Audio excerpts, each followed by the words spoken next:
Okay guys, you see my E-core there? I got it down in the vise. See, I don't know if you can see it's a small rusty vise. It's a kind of vise that you can put it on a board. It's portable. It's a little vise I move all around. But you see my vise grips. And you see those little dots inside the wheels? Those are epoxy, reinforced epoxy. That's that JB Weld stuff, this stuff here, right? And I did this side over here 3 hours ago, and let's see if we can see the other side for you. See this side? You see the little dots? What I did is I had a circle inside, right here. This circle is inside the core area, but not strong. So I had to put reinforcements on the outside. Now if you'll notice, I don't know if you're aware of what you're looking at here, but this is the core material right here, and then there's like a circle with a notch in it where I can slide that down on the outside, and you see the little dots. The little dots are where I drilled holes through both so I could rivet them together when I began to epoxy them. So I have to wait another, I'll clean this mess up in about 2-3 hours. It'll still be doughy. I'll just peel that right off, but in 24 hours. And I decided to epoxy my core inside too. See the epoxy there? That makes a nice covering, real thin, takes the sharp edges off your core material. If you're using grain oriented stuff, that stuff can be sharp. So the mechanical aspects I want to point out to you, when you're making a specialized bobbin, and this is the core down in the vise, that's where the magnet goes through, and the core comes up right here.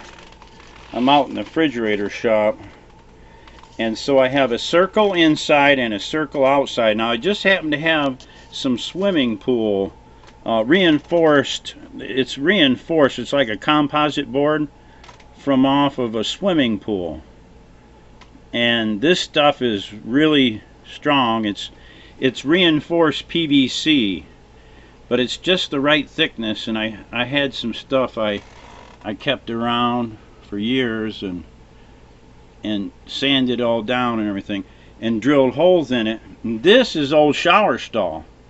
This is the fiberglass from the old-fashioned shower stall, and you have to grind that stuff.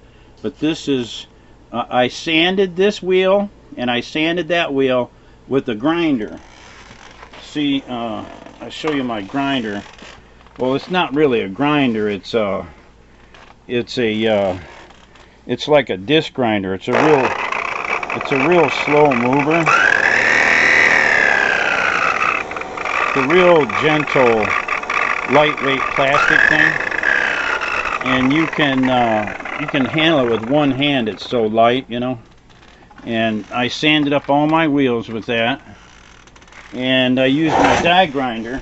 Let's see if I can show you my die grinder. And the floors are just all tore up. See, here's my die grinder.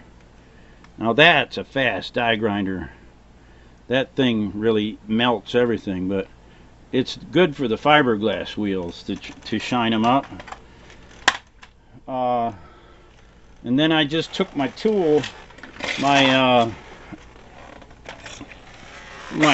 drill here with a small drill bit on it, and I drilled through all the way around to create those rivet holes. Instead of putting rivets in there, I put the reinforced rivets, reinforced epoxy by JB Weld. That should help. And then all of my metal around here where it hooks to the core, you'll see it there, is all ground down. Everything is roughed up, real, you know, put big scrape marks and big grind marks in it, so the epoxy holds much better that way. And I'll come back out, see the little holes there. I'll come back out in about 2 or 3 hours and remove some of this. It takes 4 to 6 hours. This one has only been on there 3 hours, and it's like dough. This side over here, this side I just did, and you want to squash everything together and hold it tight. I got a little piece of foam in there, down there, pushing on it, and I'll look at it, I'll true it up, you know. I'll keep looking at it for a few hours off and on. Probably go back in the house, and then I'll have time. You know, you need time sometimes to center things up. Then after 4 hours, you don't really want to move it anymore. Well, 4 to 6 hours. So that's the update on my spool bobbin. So now that I know what I'm doing, I can make more of these more quickly. When I have the materials, I've got the materials, so I can make a couple more now. But we're gonna go with one right now and test it out and see how much we get out of that coil. It's a 25 gauge.